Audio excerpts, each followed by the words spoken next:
Disheartened, dismayed and angry, protesters spill onto the streets across various cities in the US chanting slogans against Donald Trump. How did this political outsider who's made sexist, racist, homophobic and anti-Islamic insults win the White House? This is Inside Story.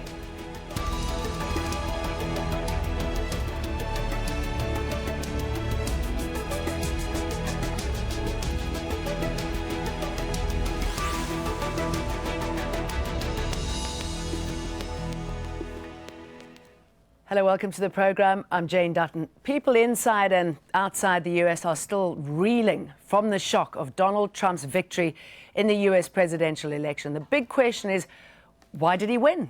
Why, despite his controversial comments about women, the disabled, Hispanics, blacks and Muslims, are American voters that disenchanted with the political system that Hillary Clinton represents? There's much to discuss with our guests in a moment, but first, Rob Reynolds reports.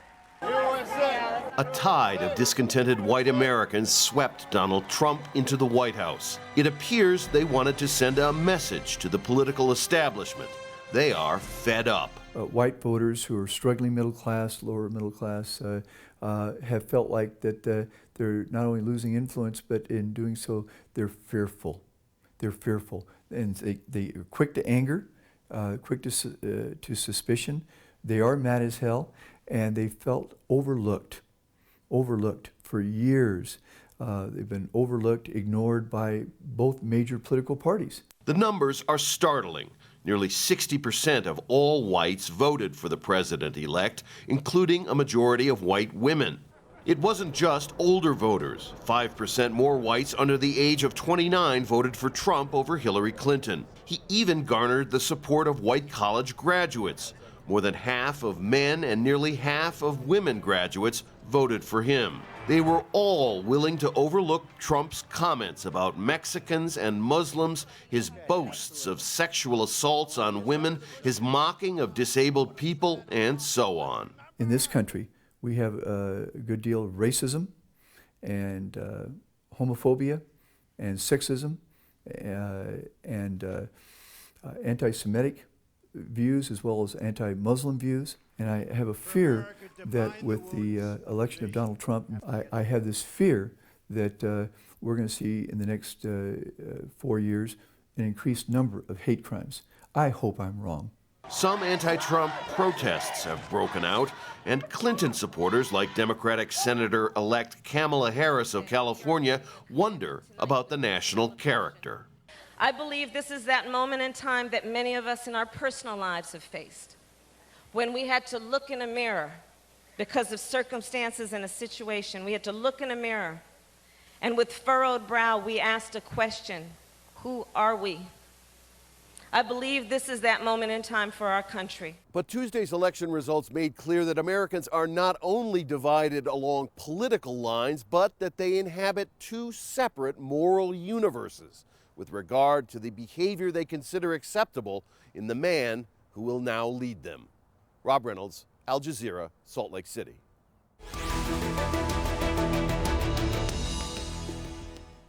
Let's go straight to our guests. In London, we have Charlie Wolf, political commentator and former communications director of Republicans Abroad. In Doha, we have Clyde Wilcox, professor of government at Georgetown University and author of Onward, Christian Soldiers, The Religious Right in American Politics.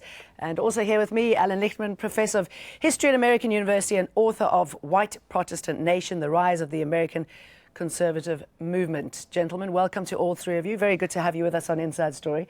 Clyde Wilcox, let me start off with you. How can a man who's openly racist, xenophobic, a misogynist land the top job? Well, so what appears to have happened, I mean, first of all, it's worth noting that he got more of the black vote than, say, McCain did or than other Republicans have done in the past. He got more of the Latino vote, so it's not just white voters, right? There was a lot of unhappiness with the status quo in rural parts of America. So some people voted for him because of those statements, but for the large part, people voted for them in spite of them, right? What would be the appeal for many of the Latino voters who voted for him and the African Americans? You know, the idea that he could bring jobs back to areas where there are no jobs, right? I mean, there's places in America where the jobs that paid good salaries left 20 years ago. None of the candidates except Bernie Sanders and Donald Trump were really talking to those people. Charlie Wolf, how did he get in? What is it about him? Well, first off, I dispute the fact of him being a misogynist and a racist and so forth. I don't think he's far from perfect. I'm sure he said things that he regrets. Yeah, but he made or things racist that, comments, many Well, of them, no, I made think a lot of- disparaging a lot- comments no, I about think- women. I think a lot of that, if you'll allow me, is either been taken out of context or been blown well out of proportion. Unlike with any other person, I think this was more a tactic from Mrs. Clinton and the Democrats to try and smear the man personally as a way of keeping him quiet or beating him in an election, which didn't seem to work. Matter of fact, I would say it probably helped get him elected. You know, people were watching when the establishment, and this is the president and Mrs. Obama and Hillary and her husband and everybody else is going, and even Republicans are calling this guy, again, almost by a script, a racist, misogynistic, so forth and so on. It was like grinding him down personally. And Americans But didn't have he do at that least a all sense of himself? fairness. I mean, those words came out of his No, mouth. Wasn't he his own worst enemy in that sense? Some of it was against a person who has a penchant for speaking from the hip, but also a lot of it was people taking his words and taking them well out of context. For instance, the so-called anti-Muslim remarks. What he said was, and this again was after the San Bernardino attack, he said, "I am banning Muslims from the country until," and remember, it was until we figure out what the hell is going on. Now, I think that I would have maybe had said people from certain countries. I think where he went wrong, and this was more of an American ignorance, is I know that Muslims are people from anywhere from Saudi Arabia to Indonesia with totally different cultures. I don't think Americans would have understood that. So I think that's where that came into. But his record on hiring with women is supposed to be beyond excellent. He hires and promotes and pays them very well, far better than it sounds like the Clinton initiative has paid. So in some respects, the Democrats have almost reaped what they've sown. They've caused this division, if you will, and now they've lost, and we have Democrats or their followers rioting in the streets or protesting in the streets, and that's a shame because it is a time to heal and bring this country back together. Allan Lichtman, I wonder what you make of those comments and the fact that, according to Charlie, everybody's got it wrong, that these statements have been taken out of context, and therefore what was heard is not really what he is. I have ears to hear, I have eyes to see. If it was just one or two comments, maybe so, but it's multiple comments. You cannot take out of context Donald Trump saying, "Because I am a star, I can grab women by their private parts." I don't see how that can be taken out of context. And he went on and on and on about how he can have his way with women. I don't see how you can take out of context Donald Trump saying, "Judge Curiel is not fit to preside over my trial because he is a Mexican. In fact, he's born in Indiana. He's of Mexican heritage. But even if he was a Mexican immigrant, so what? We're all Americans. You don't demean people because of their heritage."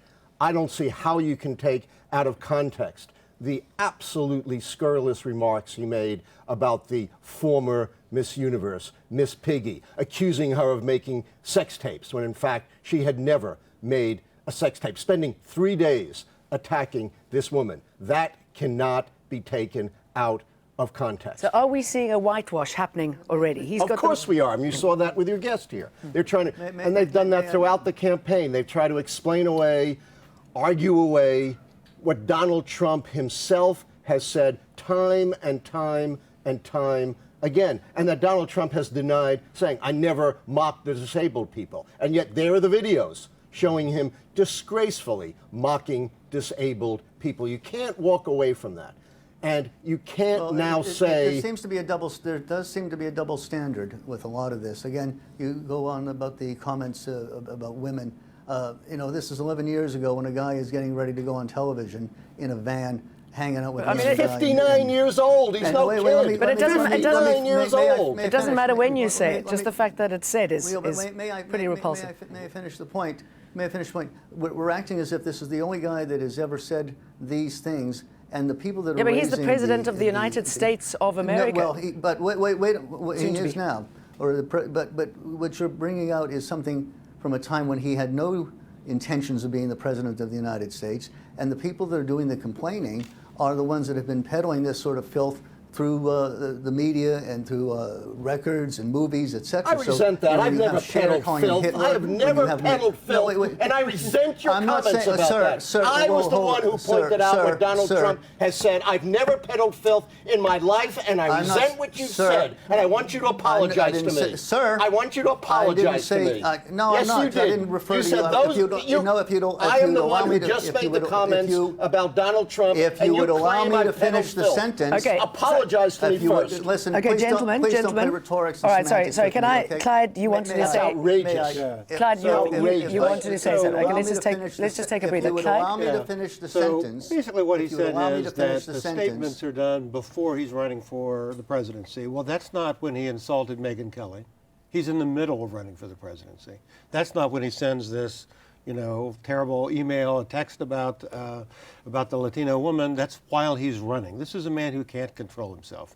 At 3 in the morning, when he's seething with anger, he has to send out text. Okay, right? the question is, all right, so this is out there, it's on public record. How does he become the president-elect? I think he can. I think he can, but not with comments like this fellow, accusing people who are talking about Donald Trump's own words of peddling filth. That's just outrageous. Donald Trump can become the president of all the people. I've not had you've made accusations. At least No, let me you give did. I didn't chance make to any respond. accusations. All right, gentlemen, what I'm come trying back- to get from you've this come back at me conversation and you- now is I'd how like he to managed finish. I'm trying to say seal that. the I'm trying to say how he can I'd be like the to fin- if I president could, of all I the would like to people. Okay, finish you know what I'm going to do? I'm going to bring I'd in like to some just finish the voters sentence. to find out what they had to say about why Trump has won so much support. Pike County is a small, rural, southern town in Ohio, and we are hurting with industry, we're hurting with jobs, and morale is very low. So for me, I had to take the chance. I'm a Trump supporter, I'm not racist, I'm not uneducated, I'm not deplorable, but I'm fed up. With Barack Obama, they saw themselves when they looked in the mirror. With Hillary, they saw the establishment. I think when you live in a city, you're in such a bubble. And I've been in a very Democratic bubble, a very Hillary Clinton bubble forever. I mean, my mom was on the Hillary Clinton campaign. She campaigned in Nevada. And yeah, you're used to hearing that. And then, you see the map and you're like, oh, people don't think like me. This clearly shows the divides in the country. I mean, they are massive. People on different sides, people with different beliefs, who are not able to have a conversation. Did he tap into a side of the society that has been overlooked in the past? I think he has. One of the problems with the left, and I'm not talking about our other guests, just to be certain here, because I don't know them, is that there's a feeling amongst the left that they own the moral high ground, and somehow they have captured it. They don't personally really have the right to it, but somehow they have captured this moral high ground, and they feel that not only are they right, they are morally right. So therefore, not only is people on the other side wrong, they're morally wrong. So you cannot have a conversation. Again, we're talking about here. No one can accept the other person's point of view.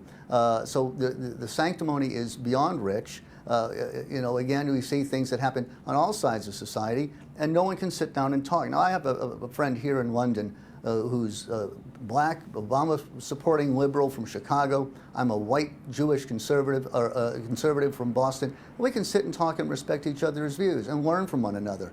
And we don't jump in on each other and scream. And we need more of that. And I think part of what's brought this about is, again, this development of narrative. If you look at this, let me just finish very quickly. This, again, constant saying that he's unfit because he's this, that, and the other thing has now somehow developed an environment of fear. So we see people marching in the streets instead of saying, we had an election, the man won, he got the votes, now let's come together and try and support him and try and support each other. what we would not have seen if Clinton had. Certainly not. But I come was to power. about to say how we can come together. And we've got to avoid comments like this gentleman did.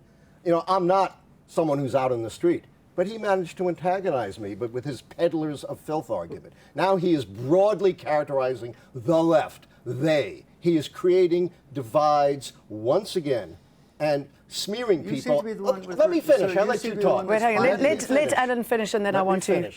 Talking about the left, they. You know, they're so sanctimonious. That will never bring us together. We've got to follow what Donald Trump did on the first night. He didn't mimic this guy. Donald Trump talked about being the president of all the people, bringing us together. And how does he do that? He does that in one way and one way only, and that is govern in a way that benefits broadly the American people, that actually does things for those middle class and working class people who'd voted for him. Rhetoric alone won't do it. Because he's got to deliver. And that's all that matters. They do have to listen now. Let's just quickly hear what Clinton supporters did when they heard the result and how she tried to reassure them in her concession speech. And we'll talk more about her role in these elections. This is not the outcome we wanted or we worked so hard for. And I'm sorry that we did not win this election for the values we share and the vision we hold for our country. We have seen that our nation is more deeply divided than we thought. But I still believe in America, and I always will. So, Clyde, clearly, and we've demonstrated it here, many divisions. Do you think it was wrong to put her forward in the first place, considering what she represents from an established point of view? The fact that many Muslims did vote for Trump because they didn't like her handling of the Middle East and many other contentious issues. Well, that was a pretty odd choice on their part, I must say.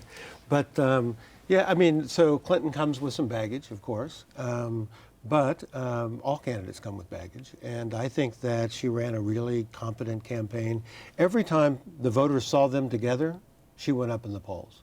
When they compared Trump's rather disastrous convention to the Democratic convention, when they saw them together on the stage, 3 consecutive debates, each time the voters chose that Clinton had won. But I do think that Clinton seemed to be tone deaf to the problems of the white rural working class, places where the jobs have left. You know, Bill Clinton spoke to those people, but Hillary Clinton didn't. Bernie Sanders was speaking to them. He was saying, let's change economic policy in a way that tries to create jobs and bring job training and so forth. She didn't do that as much. And so I think that she, you know, but honestly, she won the popular vote, and you know, it was a close election. But you know, I don't want to blame the outcome on her. No. Another issue: voter turnout. It was the lowest it's been in 16 years. 56% of eligible voters went to the polls, and the tiered U.S. election system complicates matters. Even though Clinton lost, she won a fraction more of the popular vote.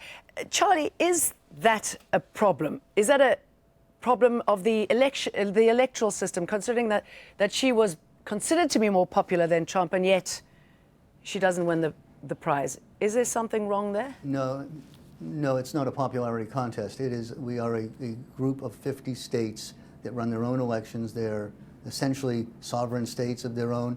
As I said, they run their own elections, and each state is putting forward their electors for who they want to be president. So it's not the population. And it's important that, because if it was just the population, well, then you probably could just campaign in Chicago, LA, New York, major cities, and someone's won. This is why with the Electoral College you see that, for instance, in the primary season, Iowa, New Hampshire become very important. So the whole country is heard. It's almost reminiscent of in this country, in the United Kingdom, where if Prince Charles is not liked for something, there's polls taken to say who should be the next king, Charles or William, when you know there is a system that is there for a reason. So I think it's just a case of people just don't understand it. It is complicated, but I think it's an important system. And Allan? I fundamentally disagree. I think it's an outmoded system. Yes, Iowa and New Hampshire do get into play, but huge states with enormous population, nobody campaigns at all. So tens of millions of people in California, Texas, New York, don't count whatsoever. Their votes are virtually irrelevant. And what did the Electoral College come out of? Slavery. In the 18th century. The northern states wanted the slaves to count as zero. They wanted a popular vote, and the slaves don't vote. The southern states wanted an electoral college system, so the slaves would count. Even though they don't vote, they would count for electoral college votes. And the compromise was the notorious 3/5 compromise, where slaves counted as 3/5 of a person for electoral college apportionment. It's time we shed ourselves of that 18th century relic and had the great majority of the American people, many of whom are now totally irrelevant in our politics, make them relevant again. So if this is an outmoded system, as you say, and I'm just wondering, so I'd like to bring in Clyde here. I mean, what is it that people have voted for from a society point of view? I mean, are we going to see human freedoms quashed, for example? What are we looking at from a foreign policy point of view? Are we going to see closer relationships with Russia, and where does that leave Bashar al-Assad, for example? I mean, what were people voting for? Was there a clear picture of the way forward? You know, I think people voted for change and for economic hope. I don't think most of Trump's voters were listening to much of what he said, honestly. At one point he said, I could stand on Fifth Avenue and kill someone and my supporters would still support me. That's a bit of an exaggeration. But I think that Trump was just making a lot of this stuff up as he went along, which gives him a little freedom to back away from some of the sillier, if you'll excuse the phrase, promises that he made. The other thing is that American political parties are not disciplined the way they are in London. And so the Republicans who control Congress are not necessarily on board for everything that Trump has said, including, say, banning Muslims from coming into the country, including allocating money to build a great tall wall along the Mexican border. So Trump will have to do something which he has not shown much facility for so far. Hopefully, since he's our president, he can come up with it, and that is negotiate with members of Congress, both parties in the Senate and with Republicans in the House. Charlie, many Americans, possibly not Republicans, are pretty frightened of what his presidency will look like. What do you think Donald Trump will now do? I mean, he was rather conciliatory in his acceptance speech. That's a good sign. What do you think he needs to do now to bring Americans together and to appease fears or allay fears in the international community? May I just very quickly, one comment on a popular vote, just speaking from experience here in the United Kingdom after we've had the independence vote, the Brexit vote. We had a situation where you have people in certain parts of the country, Scotland, for instance, saying, wait a minute, all of us here voted to stay and remain, yet the overall vote came to leave, so they now don't feel represented. And I was actually surprised that it was a simple majority. I would have at least maybe even gone to 2/3, which, and speaking as someone as a Brexiter, I would have probably lost the vote. You can see where there's problems with that. I think what he needs to do, again, is to try and listen, to seek first to understand, as Covey wrote, Stephen Covey, and then to be understood. I think that was part of the problem with us here earlier in the program, where maybe people were jumping to conclusions on both sides, and we weren't seeking to be to understand each other before bringing our own points of view in. Allan, he's part of a global trend, isn't he? I mean, we're seeing a rise in the rights, a real nationalistic fever in Europe. So is he just mirroring what we're seeing in many other parts of the world? He brought up the Brexit vote. I think that's right. I think there is a trend towards insularity, towards nations turning inward, and nations being very fearful that they're changing, that America or France don't look the way they looked 50 to 100 years ago. It's very interesting. When Donald Trump was asked, do you want to make America great again? When would you go back to? And he said the 1950s. Well, there were some very good things about the 1950s, but we had segregation in the 1950s. We had widespread racial discrimination across the country. Women did not have equal rights and equal freedoms. So, yes, there are certain things you might look towards in the past, but there are also things that have to fundamentally change. And if you want to be the president of all the people, you can't go back to the 1950s. We're going to have to leave it there. Charlie Wilf, Clyde Wilcox, Allan Lichtman, and of course you can see the program again anytime by visiting our website, aljazeera.com, for further discussion. Go to our Facebook page, that's facebook.com/AJ Inside Story. You can also join the conversation on Twitter. Our handle is at AJ Inside Story. Mine is at Jane Dutton. So from me, the rest of the team, thank you very much for watching. Goodbye.